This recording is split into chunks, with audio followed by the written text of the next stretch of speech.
আসসালামু আলাইকুম। চাকরির প্রস্তুতির জন্য নল চৌবাচ্চার অধ্যায় থেকে আজকে একটি গণিত করাচ্ছি। তো ডাকটা পড়ি। একটি চৌবাচ্চার দুটি নল আছে। প্রথম ও দ্বিতীয় নল দ্বারা যথাক্রমে 12 ঘন্টা ও 18 ঘন্টায় খালি চৌবাচ্চাটি পূর্ণ হয়। দুটি নল একসাথে খুলে দিলে চৌবাচ্চাটি কত ঘন্টায় পূর্ণ হবে?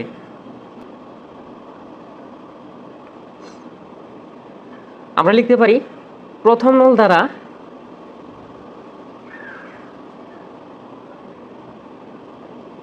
বারো ঘন্টায়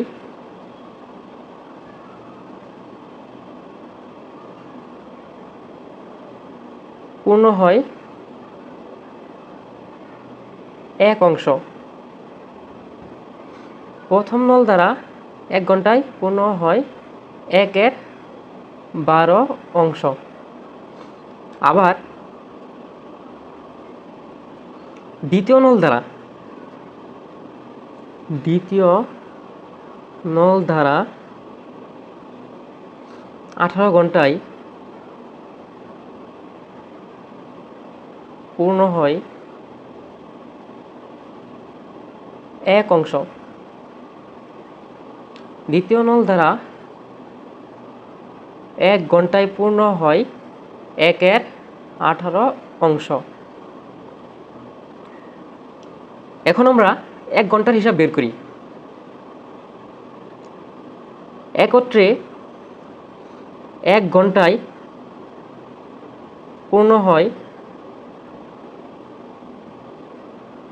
1/12 প্লাস 1/18।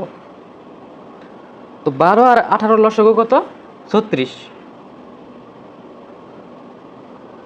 তাহলে 3/12 36 প্লাস 18 দুগুণে 36 সমান 5/36।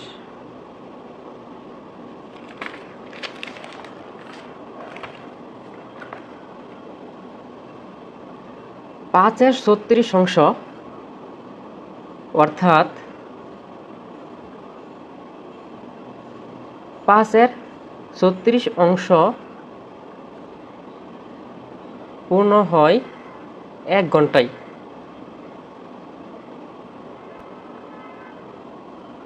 এক সম্পূর্ণ